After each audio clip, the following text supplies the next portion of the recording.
What's up, everybody? Welcome to Fanatically Speaking. I'm Kent. I'm Logoff. I'm the Logoff legend. And we're here to say everything that every fan is thinking, but louder and probably a little crazier. Get ready. This is Fanatically Speaking with Kent and Logoff. You know what's funny? Like, I'm not a social media hater. I'm a social media hater. You know what I mean? Yeah. I don't want people to think that I get on the internet and start hating people on social media. That's not what I do. The first half was absolutely horrible. You know, just inept offense, inept defense, special teams, you name it. I'm going to turn into Oprah. Why were you so angry? He sucks this season. This game, whatever's going on, right? And the very next pitch, guess what they do? They double homer, and he's like, "Told you, Dad. Why are you always knocking down people?" You got the highs and the lows. Yeah, so I do that. You need the highs and the lows, and so I do that. Yeah, but I'm trying to be the voice of reason here. I am what I am.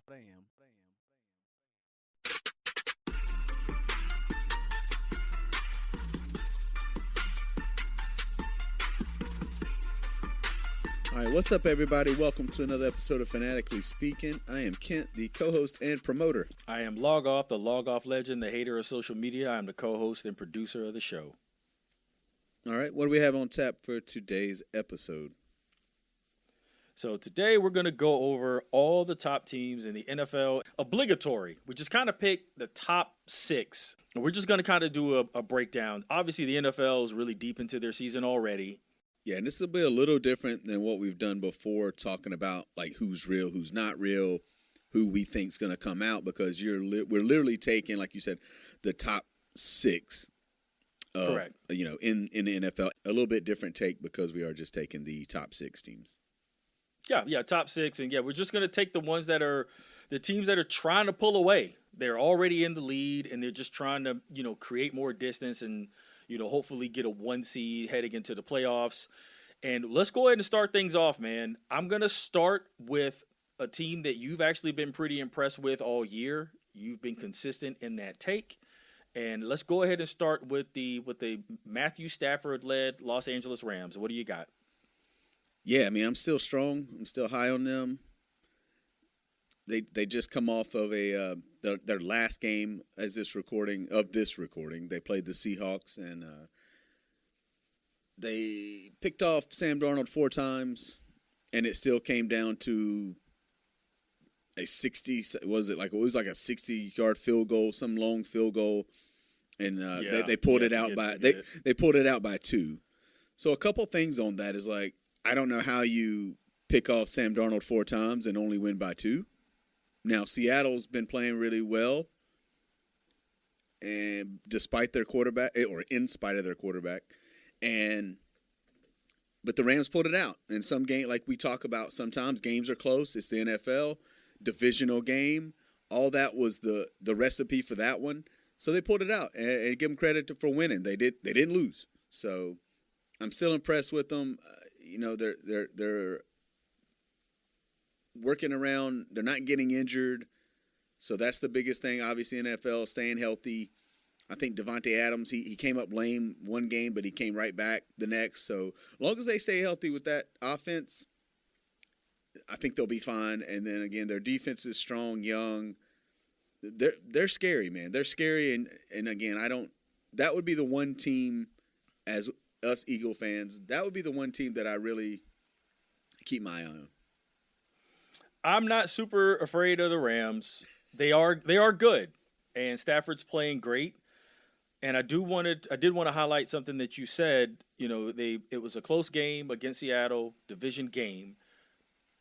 I think that the close wins in the NFL are one of the most devalued things in sports, where we don't really give teams credit, especially when we know that they have a great offense. Seattle has a good defense. Yeah. They did what they needed to do to keep that game close, to make it come down to the very end in a gritty game on the road, because that game was in L.A. So when you're having, a super competitive game like that, and you're able to grit it out and get a win as well as Matthew Stafford has been playing this year, I think you have to give them the credit that they deserve for going and getting a win of that nature. Because, like you said, I mean, they could have easily lost that game, another loss on their record. They slip down, and then everyone starts to cast out. But I do like the Rams, going into the playoffs. They are going to be a competitive team, but they've showed that they're as, let's just say, as fallible as any of the other teams any of the good teams that we've seen this year. All the teams in the league have got bad losses. And I think that they've demonstrated that they'll let a team stay in it, which will give a team a chance to win.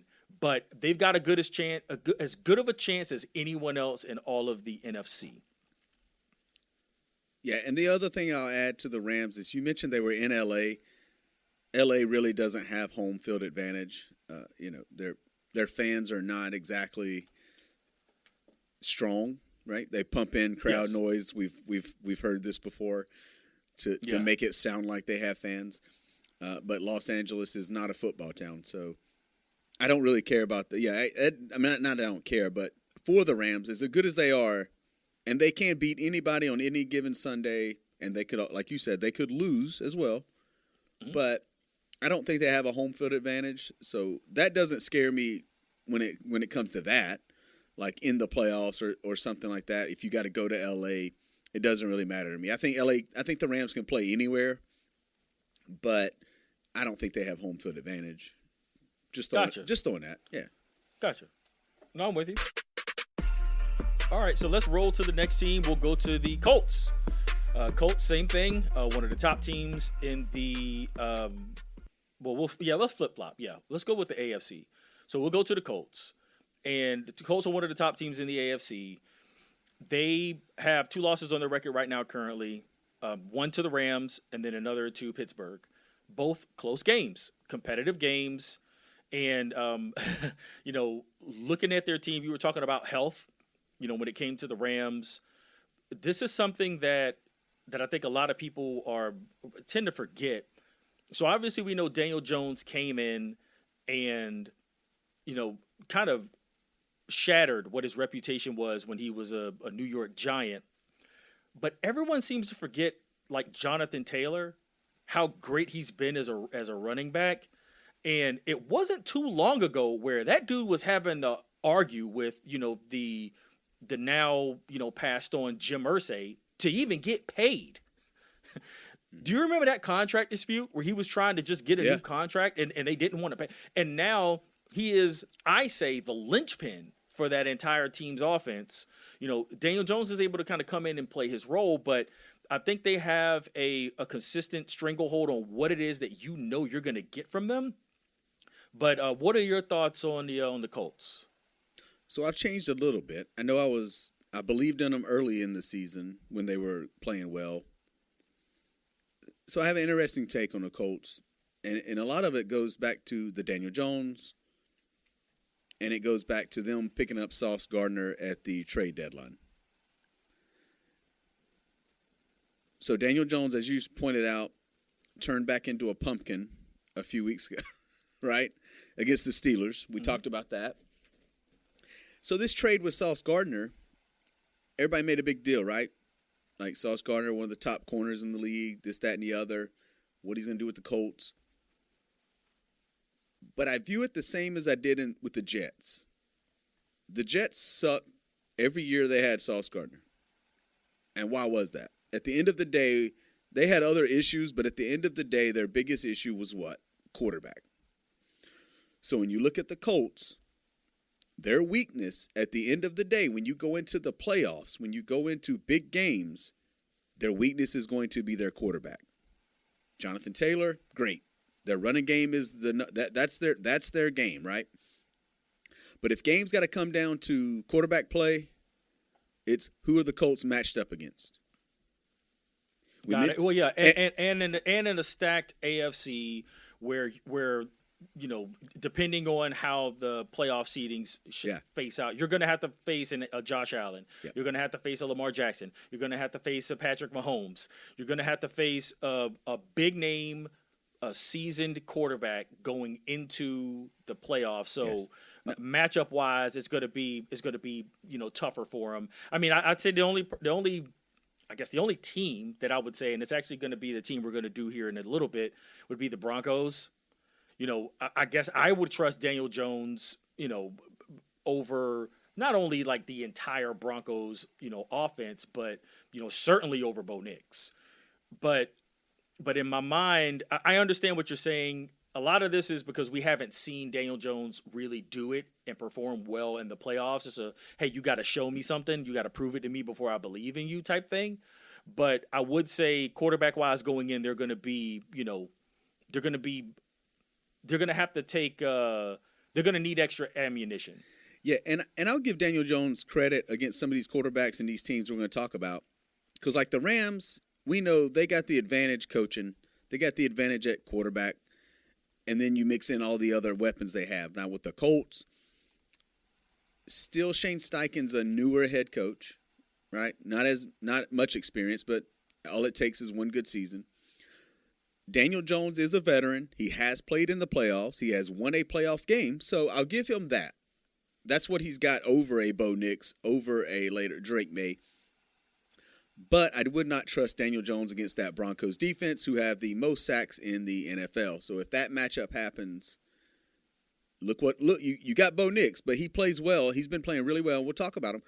But they got Sean Payton, Super Bowl winning coach, a lot of experience, obviously, and then a really good defense who they get after the quarterback. So yeah, no, and I can see that too. And yeah, and Daniel Jones does struggle against, pressure. So, I mean, but we would have to see. But, I mean, Bo Nix is still going to have to go out there and perform. A playoff environment is totally different. He's never experienced it. So, again, I'd still have to give the edge to Daniel Jones in terms of quarterback performance. I would have to bet my money on him. Just, I've never seen Bo Nix do it. Maybe he shocks the world, Yeah. But for right now, I'd have to go with Daniel Jones. I'm going to flip this back to the NFC, and I'm going to need you to make this quick. We're not going to turn this into a whole Eagles episode. what? Let's go ahead and talk about the Philadelphia Eagles. Okay. We know what their issues are. We know the struggles that they've been facing. We know the A.J. Brown stuff in the locker room. Is Jalen Hurts, regressing as a quarterback? What's going on with the offense? We know that the defense is stout. Right now, currently, sitting atop their division. I think it's easy to say they're kind of easily the favorite in the NFC to advance. But what are your thoughts? I don't want to go into what we think they need to change to be successful in the playoffs. I just want to go off what you've seen thus far and what type of confidence you have in that. So I don't like the A.J. Brown stuff. He's kind of like, I don't know how to explain him. Like he says the right things, and then he says things or posts things that are misinterpreted, or then he tells us that it's not what he said. And then he calls out Saquon Barkley in a way because he's like, why don't you ask Saquon? Like, why are you talking about me and my numbers? So he's taking shots, and then he says the right things, and he's kind of like, yeah, I just want to win, and I want the offense to work, and this, that, and the other, and I believe that. Right, and I get it. Like you get tired of answering questions every week about the same thing. I'm not going to get into what they could fix because not that. I think Jalen Hurts is playing fine. I think he's playing to win. I don't think he cares about numbers. I don't think he cares about anything else but winning. He is protecting the football because he easily could go out there and just sling it around like a Sam Darnold and have 4 interceptions. Right. He understands what it takes to win. We can't, like I said, I'm not going to second guess him or Sirianni. I told you that, right? They won the Super Bowl. They've proven themselves. I believe in both of them. Now, these fourth down calls and stuff like that, that's another conversation. We're not going to get into that. And I'm not even going to get into the running game. Like we said, we know the running game is awful this year. We know that the passing game can be awful, right? But I really think this team, and if you haven't figured out the Philadelphia Eagles now, like, yeah, obviously, like we said, I wish they could go out and throw for 450 yards like a Bryce Young did. I wish they could be like the CeeDee Lamb and George Pickens, the Jamar Chase and T. Higgins. Like, I want to see that every week. But we have to understand the Philadelphia Eagles are what they are. They play, they coach to win. They play their type of game. And like you said, the defense has gotten strong, right? That defensive line now, when they have Davis and Carter, Jordan Davis, Jalen Carter in that middle, now they have Jalen Phillips, who has been a beast, getting after every quarterback. You got Nolan Smith. Nakobe Dean is back from injury now, and he's playing. I mean, he's in damn coverage playing great, right? So they have all the pieces there, and it helps. That helps Adoree Jackson, right? He's the weak link in that defense, and we all know it. Like I said, whoever's on the opposite side of Quinyon Mitchell. So that getting that pass rush helps a weak corner. I feel good about them. They may not win every game the rest of the season. You know, they still got the Bears, who have a good offense, and they've gotten better. And then they still got the Chargers, Bills. So there's some tough games. But I still, like you said, they're the favorite because they are the Super Bowl champion. They are still having a good season. They're just as good as anybody. And I think the last 2 weeks offensively and the whole season hasn't been great. But to go into Green Bay and shut them down to 7 points, and then to have Detroit come to into Philly, and as Cam Newton thought that they would not stop this Detroit offense, and they did, and still came out with another win. You know, that's impressive. Like you said, not every game's going to be explosive. They play their game, and I think that's all I got to say. The Eagles are what we thought they were. It's hard to repeat in the NFL. They are a solid, well-coached, well-run organization. They have the players. They have the talent. They're getting everyone's best shot. And at the end of the day, it all comes down to execution. You can say whatever you want about the A.J. Brown stuff and him complaining and, you know, all the stuff on the internet and Twitter. I don't get involved in any of that. It's in my name. Logoff. Don't care. Jalen Hurts is going to throw for decent, respectable amount of yards this year. Right now, currently, he's got 1 interception. Okay? He had some fumbles. Sure, that's going to happen, especially when you hold on to the ball looking for big plays. I trust that they are going to keep it together long enough to when it comes to the playoffs, they can flip the switch.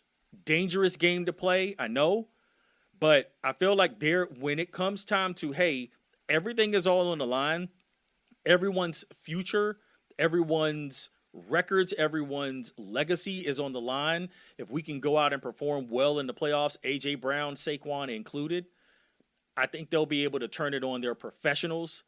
Sirianni, same thing. I don't think he'll take those risks that he took during the regular season.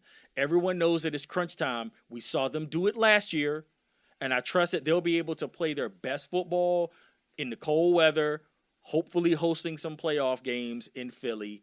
I've got no doubt in my mind that they'll be ready come playoff time. I agree. You know, we had the same. I think there was similar questions last year, and then they turned it on in the playoffs. They just, basically ran through everybody. And I think sometimes for them, because they've got the players they've got, again, all it takes is one play.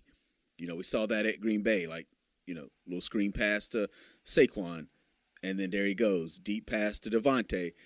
Those plays, I think, are always there. It's just, do they hit them? And they got to be timely ran. So, yeah, I'm with you. And the other thing is everyone's healthy. True. Our guys aren't going to be dinged. Our guys aren't dinged up right now. No, which is very, very hard to do. Same thing you said about the Rams. Yeah, it's hard. So I understand it. Maybe this is strategic. I'm not going to run my guys into the ground. We talked about the Lane Johnson injury. Yeah. There's going to be things that happen in football. It's natural, and I think right now for them to have the record that they have and to have everyone be healthy right now at this point in the season, it's a plus. It's a benefit. And I think they'll be able to turn it on come playoff time. Yeah, the injury, like I said, Lane Johnson, Cam Jurgens injuries doesn't bother me as much. Obviously, want them on the line. But Fred Johnson, he comes in. He's done a great job filling in for Lane. And Toth has done a great job filling in for Jurgens this year. So they do have a pretty good offensive line. And it's decent in depth. So I'm not worried about that. I'd rather it be that than, like I said, one of the big names, big stars. So I'm good there. Let's flip to the Denver Broncos. So we touched on them a little bit earlier, but led by Bo Nix, who has impressed, so far this season. He's been playing well. What are your thoughts on the Denver Broncos as they, sit atop, up in the top of the AFC? So they've surprised me a little bit because last year they really didn't play anybody. They snuck in the playoffs and then they got waxed. Bo Nix has kind of been up and down this year. There was a few weeks it was like, oh, Bo Nix is holding the Broncos back. And then he comes up big in clutch moments, right? And again, that defense is really, really good. And again, they're well coached. Sean Payton, he's been around, right? Not maybe the greatest guy off the field, but I don't really care for him. Again, kind of the stuff with like Russell Wilson and all that, but dude wins. And he's got this team rolling, and they'll probably win the AFC West. And defense will take you far, right? And it will. But, that one playoff game for Bo Nix, I mean, it does give him a little experience. I like him. I like the way he plays. So, I don't, like you said, you take Daniel Jones over Bo Nix. I would take Bo Nix over Daniel Jones, but that's just me. But again, he is still young. And again, it just depends on that matchup. But they keep winning games that I think they're going to lose. And as much as I'm not a fan, like I said, of Sean Payton, I definitely think this could. I mean, I could see them in the Super Bowl. I cannot. I don't see that at all. I think this may be probably one of the bigger. I'm way on the opposite end of the spectrum than you are, because I think Bo Nix is going to be one of those quarterbacks that surprised a lot of defenses early in the year. People start to figure him out, and then that's when the mistakes start happening. I don't know how he's going to react to it. When things like the true measure of a good quarterback is when everything isn't going great. How is that quarterback playing? How are they reacting? He hasn't been fantastic on the back half of this season, and the matchups for them have been favorable to where they've been able to go and win games. They beat the Giants, they beat the Cowboys, they beat the Texans, they beat the Raiders. Now, they did go get the win in Kansas City, but Kansas City's been struggling all year. They're not really themselves either. It doesn't really do a lot for me. So it's great on paper. They're getting the wins, which, again, is important in the NFL. That's fine. But when it comes down to it, you can say that you would rather take Bo Nix over Daniel Jones. I think you could say that with confidence now. And then when they're a head-to-head for a playoff game, I think you'll be a little nervous about that kind of pick. Like if you had anything, any major amount of money on it. In Denver? I think you'd be a little more nervous once you get those two kind of side by side and get a chance to look at the matchup. So great defense, I get it. And if that's what you're banking on, to have Bo Nix get a win over the Colts, I think that's where it may be a little short-sighted. Because I would expect my quarterback to be able to go out there and get me a win. But in this case, you're saying you're expecting the defense to be able to hold it close enough to where he can squeak out a win. And I just don't see it. I could be horribly wrong, but I'm one of those guys, man. I got to see it first before I've got any type of confidence in you. And from what I've seen from Bo Nix the last couple of weeks, yeah, I mean, I'm not going to say he turned into a pumpkin. He's good. He's decent. He's formidable. But I just don't see him advancing. I don't see them advancing deep into a playoff run. I think they'll squeak in and have one game, maybe two this year, and then they'll be out. I only say that they could get to the Super Bowl. I could see it. One, it's going to depend on home field advantage. And I know we keep matching up Daniel Jones and Bo Nix. We don't know who they're going to play, right? But it will depend on who's at home and if that would happen. But you see the teams at the top are what? The Broncos, the Patriots, and the Colts. I don't think, again, they weren't on our bingo card. It was the Chiefs, the Bills, the Ravens. Correct. So we're looking at three new teams that Outliers, are contenders. Yeah. Yeah, so that's what I say, like, in a season where the other three teams that we thought would be there, Two or all of them, who knows at this point? They might not, any of them make the playoffs. So that's why I say I could see the Broncos making it. It's going to depend on who's got the home field advantage. And with teams that we expected to be good and up there at the top are not. Now, we still got a month or so left in the season. But if it stays the way it stays, those three teams are going to have the home field advantage.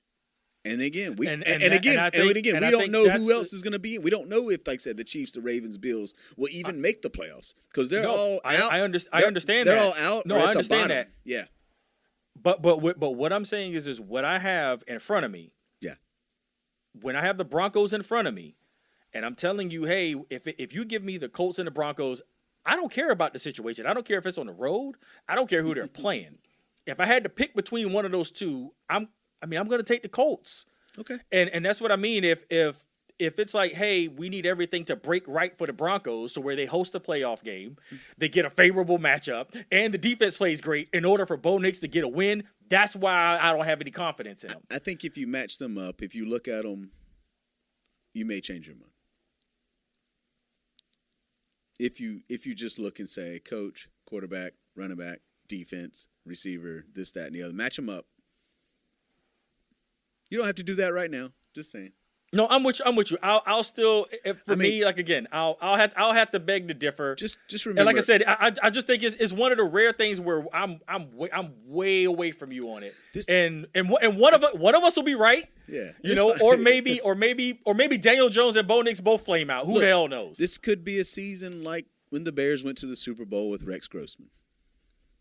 It could be, but I gotta say, but Rex Grossman was I'm not going to bash Rex Grossman. He's got enough. He's got enough going on for him. All right. Let's shift to the Seattle Seahawks. So we talked about them. So they're an NFC West team, and it's going to come down to, I think it's between them and the Rams for the most part at this point in the season.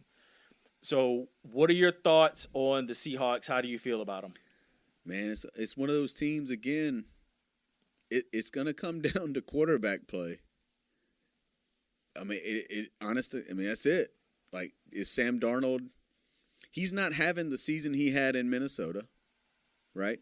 He's kind of come back down to earth. He turns the ball over. I think the Seahawks, as a team, turned the ball over a lot. That's not going to get you far in the playoffs. Not when you're playing the best of the best. They have improved. Their defense is good. They have weapons on offense, but they have Sam Darnold as quarterback. So I don't trust them at all.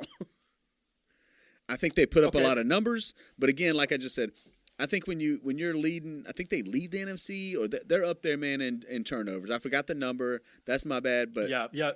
Sam Darnold's got double-digit turnovers halfway through the season. And then as a team, I think fumbles and turnovers, they're up there in turnovers. So you can't win in this league turning the ball over. Like we mentioned, the Eagles don't turn the ball over, and you might not like the way the numbers they put up, but they win. So the Seahawks are winning-ish, but they're turning the ball over a lot, and you can't. That's not gonna cut it in the playoffs. Got it. No, and I can see that. I want to liken the Seahawks and the way that they're structured to the Peyton Manning Super Bowl Denver Broncos year, where Peyton Manning wasn't great the entire season. He wasn't even great in the postseason. He had a noodle arm. Yes, it was bad. Couldn't even move his neck. Had that fusion thing, that surgery in his neck. But they were such a complete team everywhere else. And Peyton Manning was such a veteran quarterback that he was able, and I'm not saying that Sam Darnold is Peyton Manning. No. Don't be ridiculous. But I'm just saying the way that the team was constructed, where it's like, hey, this is our guy. It doesn't matter how bad Sam Darnold gets. They're not going to bench him. They're just going to ride this out. Why? Because this is their best chance to win. And when it comes to the way they're able to win games, like you said, some days he looks great. Some days he throws 4 picks. And even in the game where they played the Rams and he threw 4 picks, it still came down to that one possession at the end where they had a chance to win it. So that's where I think that's where the strength of the team comes from. That a lot like the Eagles and a lot like the Rams, they have the ability to win close games, or they have an opportunity to beat you by double-digit points. That's why I have a faith in them leading into the playoffs. They show that they could get an ugly win, and ugly wins count in the NFL. And I don't want us to, I don't want to discredit that. I'm not. Like I said, I get it. Like you're exactly right. Yeah, ugly wins matter. They count just as good as the blowouts. I'm just saying when it comes down to, do I think the Seahawks could make it out of the NFC? I don't. Got it. And that's fair. Like I said, it's not a Nope. yeah. I can't argue it, but just the way that they're constructed, I can see why you wouldn't have a lot of faith in them. To shift to the last team on this NFL slate, let's go to the New England Patriots. I think this may be the first time we've ever discussed the Patriots this season. Yeah. The Patriots are at the top. Drake May playing awesome football. The team is well balanced. You've got Stephon Diggs. You've got some wide receivers out there that can make things go.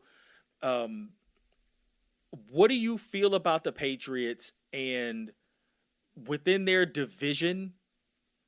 I think it's pretty fair to say that they'll go ahead and win their division. Mm-hmm. But as a playoff run, as a playoff team, do you think that they're kind of the strongest team in the AFC to win out? Man, they're a really tough team to either hop on board or not. You know what I mean? I'm on the fence with them because. Okay, but wait. Oh, I don't mean to cut you off, but why? Give me the one reason, and I think I know what you're gonna say, but give me the one reason why you say, hey man, it's hard for me to hop aboard this train. I think because they made the jump to being good so quick, and they're young. Like you mentioned, they got Diggs. The only they got Milton Williams in the offseason from Philly. And, of course, they had a lot of cap room, and this is what teams should do when they got cap room is get players and then draft correctly. And Drake May has played well. Mike Vrabel I like. I think he's a great coach. I think Tennessee's kicking themselves. And I think it was a perfect fit in New England, obviously. Like I said, he played there. They got Henderson at running back. They got weapons. They're just young. So anytime you're young, it's hard to believe. So that's the thing is that, once again, Drake May hasn't played in the playoffs. Vrabel has coached in the playoffs. And, again, I trust him. And I think he's got this team believing and playing well. Early, I think we didn't talk about them because they didn't play. They had not really played anybody, like tough teams. And now they have, and they pulled out some tough wins. So now it's like, okay, maybe they are for real. Maybe this is a team that could do some damage, right? But I think, the only thing, once again, is a young quarterback, young team for the most part. They've got some veterans, a couple veterans. They got a good mix. And then, obviously, an established veteran head coach. So, again, like I said, they're up there with the Colts and the Broncos. We didn't expect them to be in the top 3. They were not on our bingo card. He is Drake May as a quarterback has absolutely flipped the narrative on him after his first year. Last year, he only played 13 games, 15 touchdowns, 10 interceptions.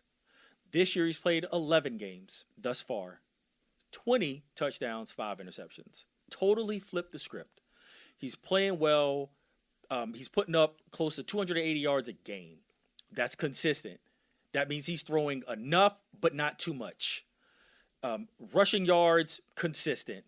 Defense, consistent. And we can say, it's the, Bill Belichick, a Tom Brady magic that gave the Patriots their stability. I think this is kind of a new resurgence of how well run that organization has been. And it's kind of like when a Hall of Fame type coach leaves, you expect a lot of that wisdom to leave the building with him. And what we've seen is they've had some down years. They've tried a lot. After Tom Brady left, you talked about, when, Belichick went and got Cam and signed them. They were trying different things to make it work. But now it's like, hey, no, we're going to have a new coach.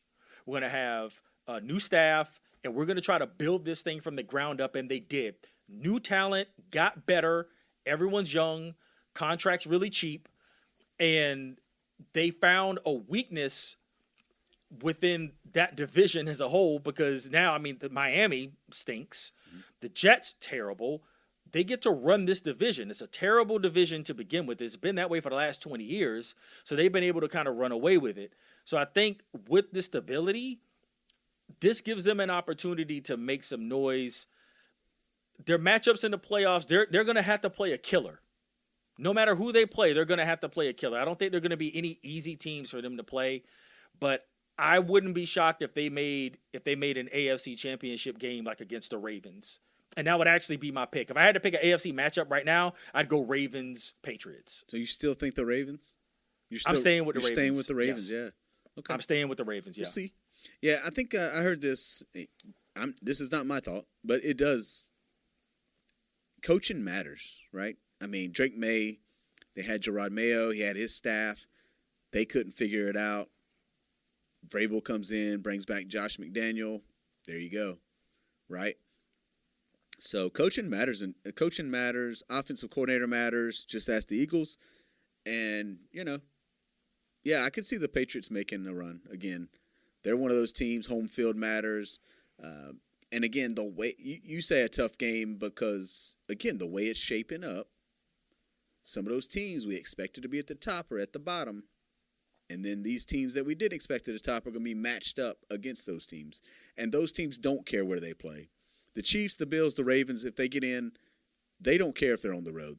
They have been around the block. They know how to play anywhere. So I'll say that for every team except the Chiefs. All they've done is host playoff games, but I digress. I'll let you have it. Yeah, I'll digress. I'll give it to everybody else. Everybody else has to play on the road, but the Chiefs, what is it? Nick Wright's so funny. He calls it the annual Arrowhead Invitational, where everybody has to go to Kansas City and play the Chiefs, which is how they've been able to get to so many Super Bowls. But we'll go ahead and we'll move on. All right.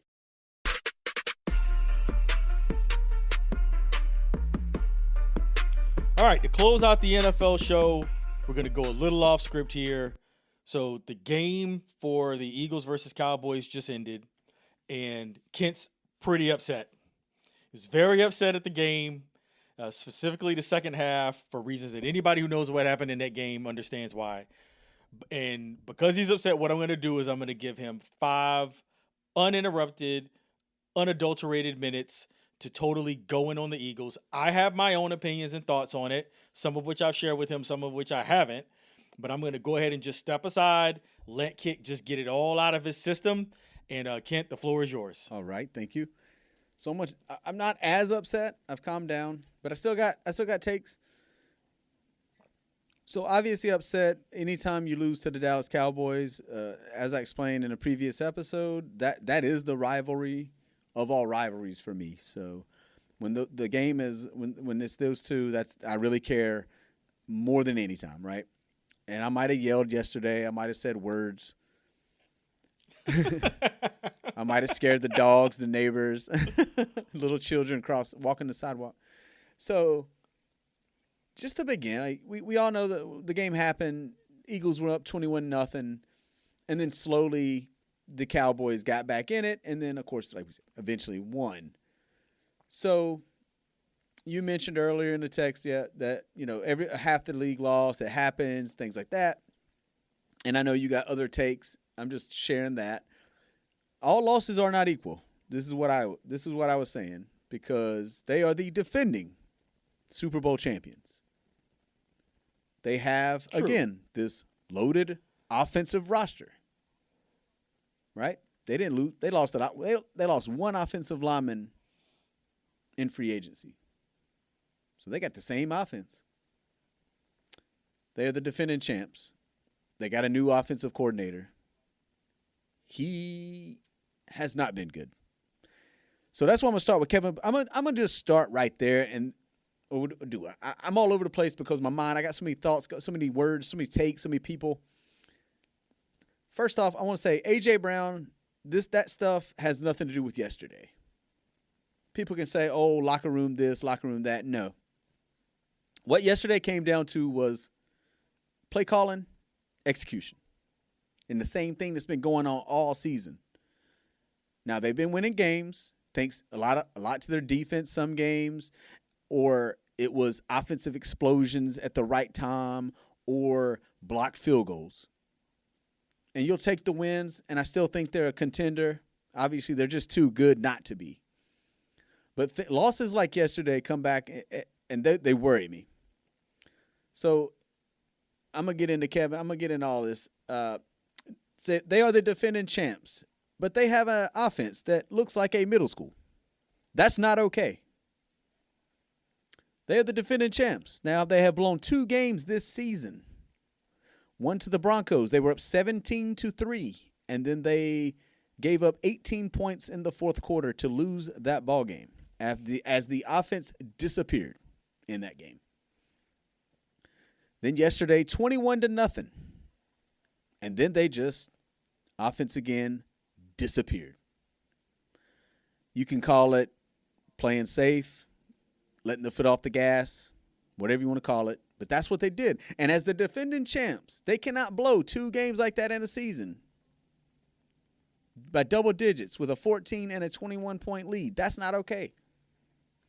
They are the defending champs.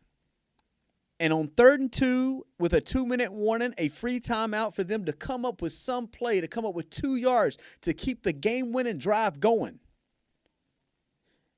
They couldn't even get open. They couldn't even draw up a play to get 2 yards, and Hurts gets sacked.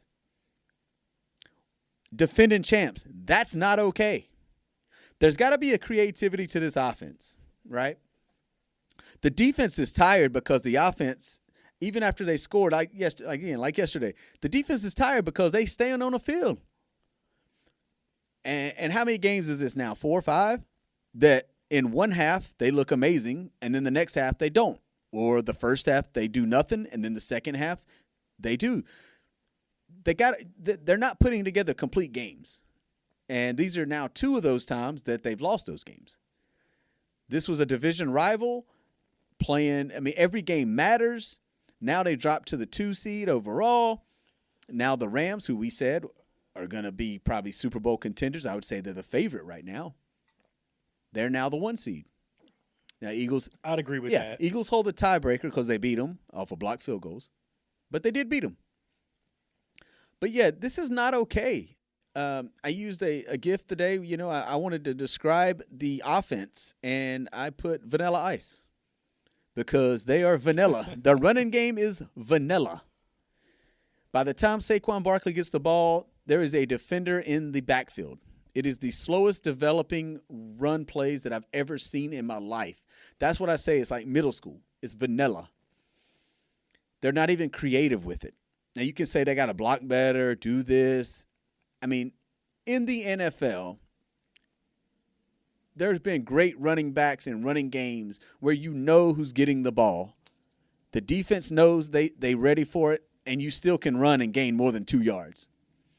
Interesting stat today. Dan Orlovsky said the crazy stat about the Eagles this year is Saquon Barkley, who last year 2,000 yards, amazing season, all that. He's tied this season with the most negative run plays with Ashton Genty of the Vegas Raiders. Let that sink in. The Raiders, who suck, and their rookie running back is tied with Saquon Barkley and the Philadelphia Eagles for the most negative rushing plays in the league. Saquon ended up with 22 yards, correct? Both it was bad. Both Dallas's running backs, their longest run, one had 20, one had 21.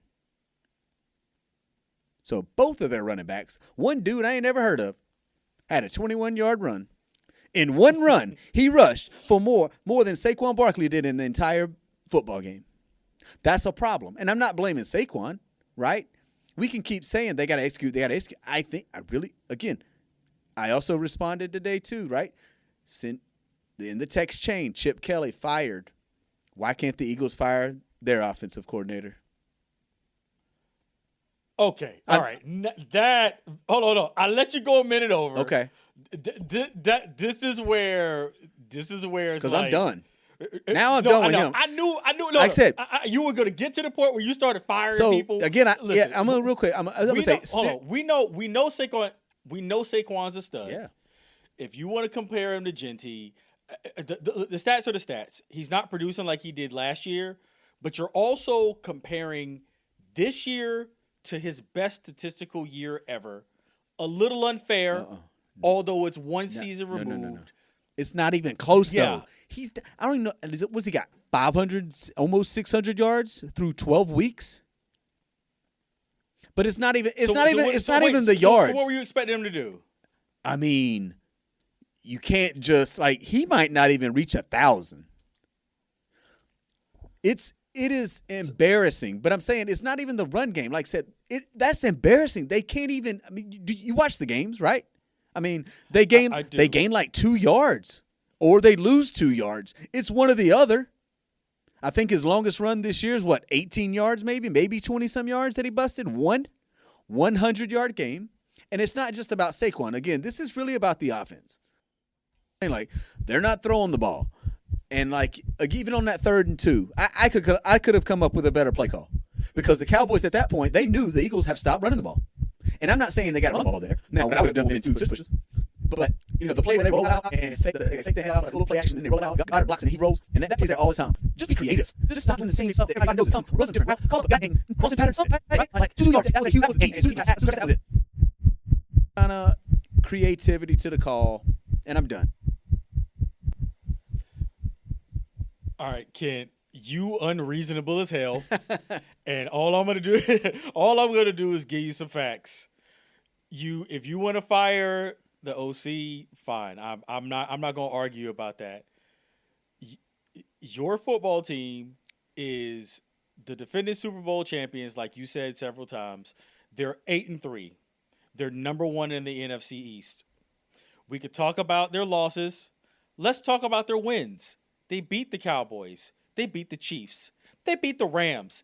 They beat the Bucks. They beat the Vikings. They beat the Packers. They beat the Lions. Okay? They've won games against good teams. We know that they're capable of it. Okay? That's the first point. The second thing is you made it clear that the reason why you're so fired up about this loss is because it's the Cowboys. And because you think that it's one of the biggest rivalries in sports, specifically for you. Yeah. And Eagles-Cowboys is huge. But I got a question for you. Do you know since the year 2000, do you know how many times the Philadelphia Eagles have beaten the Dallas Cowboys twice in a season? Do you have any idea? Probably not many. They've done it 4 times. 2000, 2001, 2011, and then last year. Okay? Yes. Now, the only reason why I picked that sounds like an obligatory kind of stat to pull up. The reason why I pulled that up is because the Philadelphia Eagles have beaten the Dallas Cowboys both times in a season, 4 times, which is the same as how many Super Bowls they've been to in that same time period. Okay? So that's how rare it is that they even beat the Cowboys twice in a year. This isn't something that happens, quite often. They often split, which takes me to my original point when I started everything off. This is what happens. These are the types of things that happen. Division teams know you better than anybody. Big games, lots of pressure, all the eyeballs in the world. Eagles Cowboys is must-see TV. Things are going to happen that's going to be wonky. I mean, we saw what happened when we played them earlier in the year. Competitive game. Cowboys got it close. We ended up beating them by 4. These are the types of things that are going to happen. It's always close games. And when you leave it up to chance, and we could talk about play calling, we could talk about bad calls by the refs, we could talk about the fumbles. I mean, we've never seen Saquon fumble like that in the open field. Those are things that just don't happen. They happen in NFC East matchups, even when one team isn't necessarily great. So that's why I'm not going to take any of this to heart. It is what it is. The rest of the Eagles' schedule is more than manageable. Okay? They got to play the Bears, like you said, day after Thanksgiving, Chargers, Raiders, Commanders, another division game, the Bills, and then the Commanders again to close out the year. These are the types of things that are going to happen in division games. Luckily, we've gotten all of our matchups with the Giants out of the way, and we won't have any more division games on our schedule. So, if they finish above 500 for the rest of the year, they'll go ahead and still get the 1 seed in the NFC East and host a playoff game. So those are the types of things that you got to take into consideration. These are the losses that are going to happen, man. And it's only their third loss of the year. Yeah, but okay, we're in the last week of November, and your team only lost three. They lost their third game in a matter of hours. But let's talk about those 3 losses really quick, though. Again, 2 of them they blew huge leads. They underperformed in their losses. I'm not arguing that. They blew 2 huge leads, and then they got blown out by the New York Giants. Again, a division game. It happens. See, it's okay. Now, that's the unreasonable that I can't stand. Because here's the thing. Because here's the thing. What you're telling me then and this is what is the Commanders. We're going to split with the Commanders. We are. Wow. I'll take a bet on that now. So you're saying we're going to split no matter who their quarterback is, because these are the division games, man. Listen, I just told you the stat about the Cowboys, which we can agree they haven't been fantastic the last 24 years, and we split with them 21 out of the 25 years we split with them. That's fine. But this is just how it goes. That tied a record for the Cowboys to come back from 21 points. I hear you. It's bad. I'm not saying that it was a great thing. And they haven't. I'm not saying that I'm happy about it. And if you are being honest, again, even though they got wins, and I know you say a win is a win, and we do say that, but they just haven't looked good all season. They can't run the ball. They have to. Come playoff time, man, you got to be able to do something. And they we did our NFL episode. I know. We did our NFL episode. Yeah, we did. And then we followed it up and did another NFL episode. And I said the same quote in both episodes where I said, I don't trust none of these motherfuckers. True. And I include the Eagles in that. Well, yeah, I Every definitely team don't has done this. The Chiefs up and down. Yeah. Bills up and down. As the Rams as good as they've been, they've had some bad losses too. And I'm going to say one thing, what you said about that game with the Giants. They did get blitzed by the Giants. Oh, yeah. But you dismiss that they ended up beating them 2 weeks later, 38-20. Yeah, but so it's like you got to take the good with the bad. That doesn't make me feel good, because the Eagles are better than everyone in the division. And they should not. You're not going to win every game. They should, though. They should not. You should not lose to the New York Football Giants. Okay, listen. But I'm just saying. If you make very good points. I understand that's how you feel. I know that's how you feel. I could take it. I have to be the realistic person, man. Steph Curry's missed wide open threes, and my mind's been blown. Like, how the hell did Steph Curry miss that? Every good team this season has lost games where you go, what the hell are they thinking? How did they lose to that team? And I'm going to go ahead and just close this out by taking the best example. You said that they slipped to number 2 in the NFC, and they're behind the Rams. Yeah. You know who the other Rams loss was to? Yeah. It was to the San Francisco 49ers, and they lost that game knowing that they should have won it. Yes. But guess what? That's another division game. This is how it goes. This is standard NFL football. And I know we can overanalyze it and talk about calls and yards per carry and fumbles and all that. These are the things that happen. And just to make you feel better, the Rams have the Cardinals again as a division game, the Seahawks again as a division game, and then the Cardinals again as a division game. Yeah, so they're gonna have to be as consistent as they've been all year to beat those teams. And I mean, they're on a 6-game winning streak right now. Chances are they're gonna get upended. And I mean, these are the things that happen. Guys take nights off. Guys have bad games. It's natural. I'm not gonna let you get fired up. Don't get high blood pressure. It's gonna happen, man. Just I don't have high let blood these pressure. things happen the way that they I don't should. have high blood pressure. I have high cholesterol. I don't have either, but I'm knocking on the door of diabetes. I'm older than you.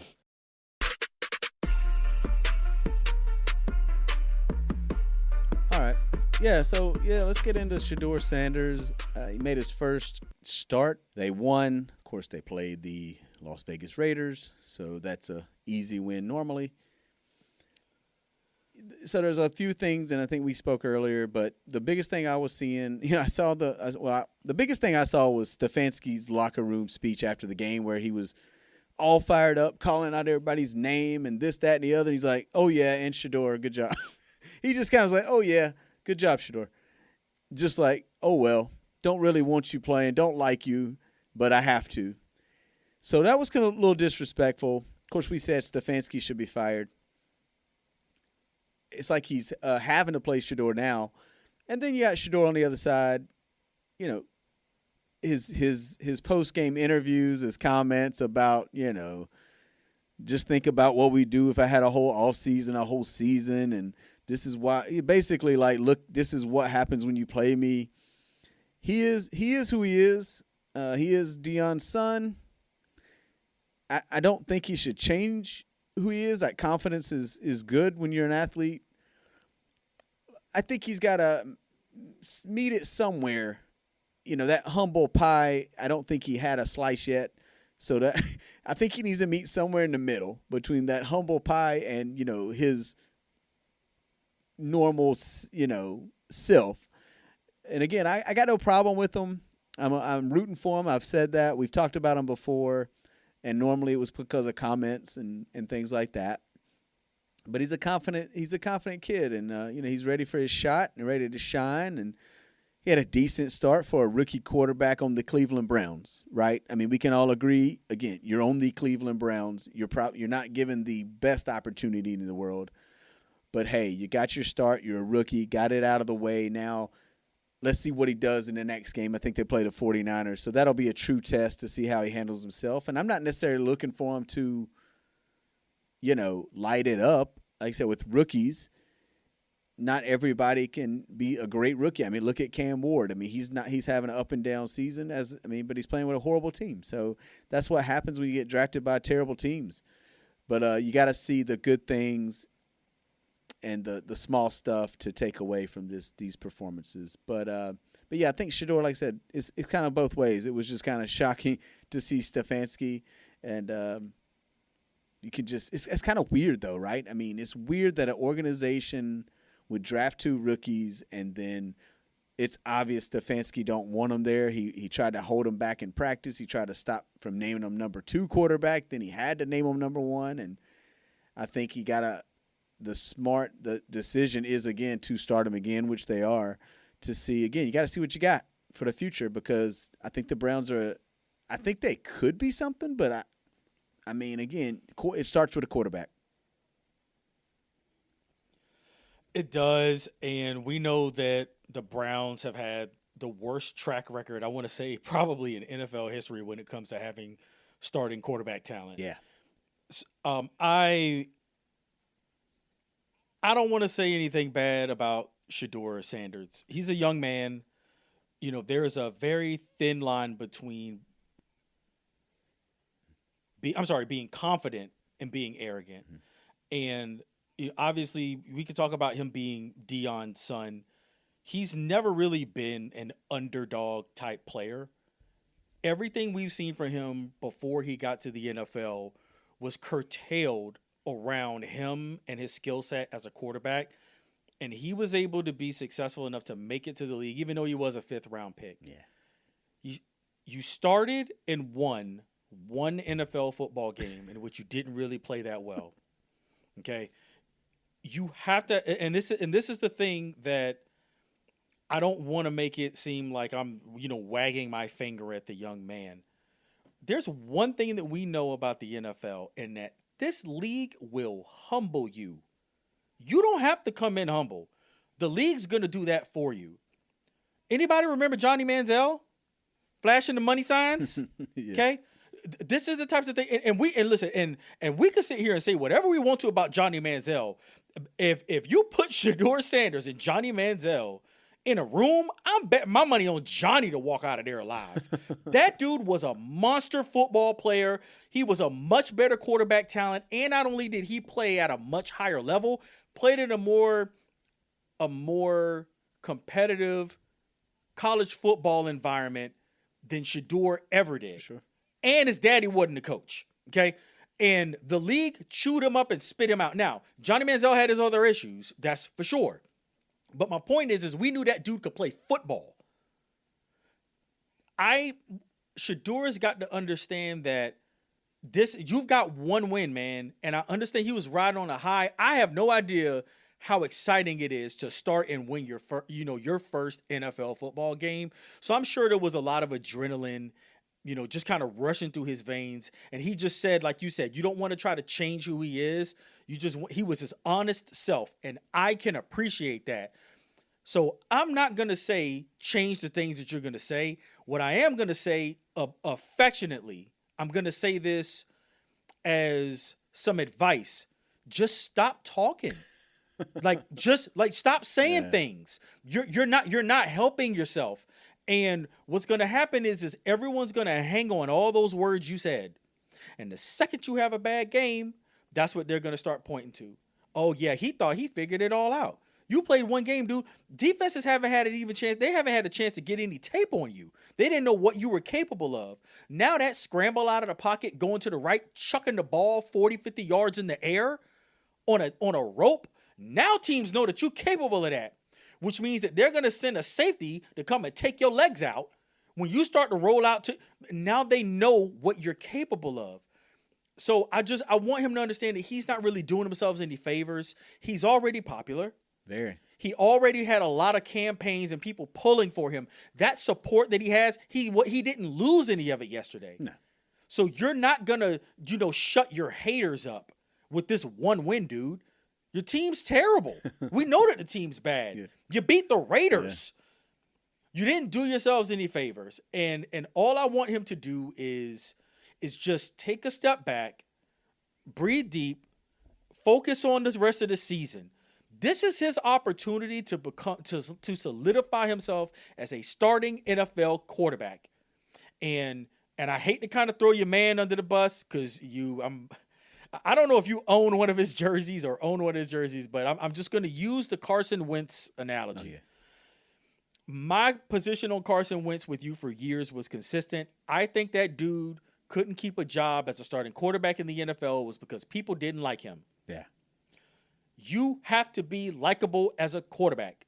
You can't name a great quarterback in NFL history, a great Hall of Fame quarterback that wasn't beloved. All of them were beloved. Mm-hmm.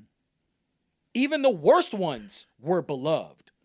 But when you come across as kind of a jackass, and I'm not saying that, but right. when you exhibit the behavior of a jackass as a starting quarterback, guys start to go, I don't know about this guy. I want somebody else. Let's see if we can get somebody else that's a little bit better. So that's all I want to see from him. I just want him to take a step back and just understand that you got a lot more to prove into this league and take your one win. That's fine. He should have just kept you know what would have been better? And I don't think it even would have been seen as arrogant. If he would have showed up to the post-game press conference with duct tape on his mouth. They would. And just didn't say a word. They would have said something about that, though. I don't think so. And just be like, you know what, guys, I don't have anything kind to say. I want to answer your question. But what he did to himself, we'll see how it plays out for him the rest of the year. And I don't know if you saw this, so I'm just going to drop this right now. He's already been named the starter for the next game. Yeah, I don't know if you that's what I was saying. Like, he'll play against the 49ers next, so. He will. So, I mean, and again, another team that's not great. No, but they're better than the Raiders. They are better than the Raiders. They got a winning record. That'll be a test for them. It'll be a test, but at the same time, you have to go out and show that you have the ability to do this week after week after week.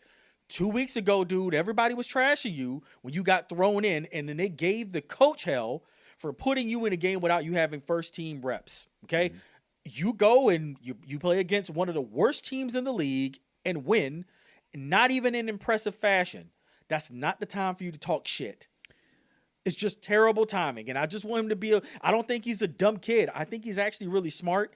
And I think he's smart enough to understand that. Hopefully it doesn't backfire on him. Because if he has a bad game against the 49ers, dude, everybody's going to be clowning him. He going to get that Angel Reese treatment online. So I got two things to say here. Is I believe it was you that used to always say, you don't want to take away the raw emotion right after a game. That's very true. I said that and should consistently, and I'm gonna hold on. And you're right. I have no problem with you calling me on that. You're absolutely right. I absolutely would. I've said that historically for years. And he did that on the field. Okay. So fair enough. So again, but I mean, we can have a problem with it. I just wanted to bring that up. But I also want to say that I think Shador has brought a new meaning to act like you've been there before. Elaborate, please. Because you would say, act like you've been there before, which normally you would say that would make him be like he's got to be professional and all this, but he is acting like he's been there before because he's acting like himself and what he believes that he can do and what he is. So I think it's a new meaning to, he's like, this ain't nothing, And again, they put a microphone in his face right after the game, raw emotion. And again, he's, like I said, he's young. He is who he is. But like you said, I do agree. Someone needs to tell him if that's Dion. Maybe it is, but somebody tell him to just kind of tone it down just a little. But I think there's someone else who should tell him. I'm gonna say one of two people should tell him. Maybe a veteran Hall of Fame quarterback should pull him aside and say, "Listen, young man, you have to understand what it takes. It's more than just what type of player you are and how you perform on the field. It's everything else." Yeah. And while I don't want to take the raw emotions away from someone, in a competitive, difficult physical game like football, I know that the rules are different for quarterbacks. Yeah. And I want him to understand that. So maybe that's one of the two people. The other person who should call him and tell him that he needs to tone it down a little bit is his agent. Because he's making his agent's job very, very hard right now. He could get endorsement deals all he wants. But if he's trying to get a second contract as a starting quarterback in the NFL, teams are going to have to want – they're not going to want these headlines, Kent. I know. They're not going to want this after every game. I thought you would say Myles Garrett needs to tell him. I mean, listen, Myles Garrett's checks are cashed. He don't care. His checks are cashed, and I don't want to disparage Myles Garrett, greatest defensive player in the league. Easy to say? Easy. Yep. Easy, greatest defensive player in the league right now. I think it was clear to both you and me that when he signed that contract to go back to Cleveland, he didn't give a shit about winning football games. Which was funny when he was frustrated. But anyway, that's another another story, another subject for another day. I'm saying a veteran quarterback or his agent should call Shador and say, "Dude, pump your brakes." Here's what I don't want to happen, and we'll close it out. I don't want first he's got to perform on the field. I mean, that's number one. I don't want him to turn into like Cam Newton did here, where he got so much flack for being who he was, and it really wasn't bad. So at the end of the day, again, Shador's not really bad, right? He's not off the field. There's no trouble. There's none of that, right? So outside of some traffic violations. But, I don't want him to get that treatment and that stigma. But obviously, like I said, he is who he is. He is Primetime's son. And let him be him. And again, I can kind of also see where he's got a little chip on his shoulder. Again, right? Drafted 5th round. Coach don't even want you there, forced to play you, all that fun stuff. But like I said, I'm rooting for him, and we've talked about it. We just, maybe just meet in the middle somewhere. And I'm rooting for him too. And I'll make this really quick. Yep. To follow up on your Cam Newton point. You're absolutely right about Cam. And I just want to point out that all the hijinks, in quotes, I don't think it was hijinks, but all the things that people had to say about Cam Newton as a football player, he was able to overcome because of his abilities on the football field. Yes. And the second he started slipping as a player, that shit got old and tired. Well, and teams wanted to get rid of him. So I'm just saying. So even if somebody is fantastic, Cam Newton was voted as the best player in the league amongst all the NFL players at that time. At that time, yes, his peers voted him best player on the planet. Yeah. And then the second all of that started to slip, and he got lost a step a little bit. He started losing games. He got a little injury prone. All that extra stuff, man, nobody wanted to hear it. I agree. And the Panthers moved on from him, and then he had a cup of coffee in New England. I so agree. I don't want that for Shador. You can't outplay those types of things where people think about you. Sometimes you got to play the game. I can't go into the office at work and be the jerk that I am here at home. No. I got to play the game. And that's all I want Shador to do so that way he can have a 10-year career. Yep. At the end of the day, you got to perform. Yes, you got to perform. You have to. All right, that's another episode of Fanatically Speaking. Again, I am Kent, the co-host and promoter. I am Logoff, the Logoff legend, the hater of social media. I've already told y'all why I hate social media. Now you can see it clear as day. I'm the co-host and producer of the show. Thanks for listening to another episode of Fanatically Speaking. We are on all the platforms, anywhere you can get podcasts, Apple, Spotify, Amazon Music, iHeartRadio, anywhere, YouTube, any podcast platforms, we're available. Kent, do you want to rattle off the socials? Yeah, it's Instagram, Facebook, TikTok. Again, go to those just to stay up to date. But again, go listen, like, follow, share, download, all that stuff. Want to grow. We cannot grow if you don't share it, if you don't listen. And that's what we need, man. Yes, interact, ask questions, comments, direct message, doesn't matter. Yeah, just interact with us. And chances are, whatever you give to us, we'll be able to mention on the show. Always looking for ideas. We got ideas for days, but just kind of hear what people are interested in, what they like, what they don't like. Give me the criticisms. I don't care. I ain't scared of none of you people. All right, man. That's it. That's all I got. You good? Yeah. Let's kill it. All right. Let's go ahead and kill it.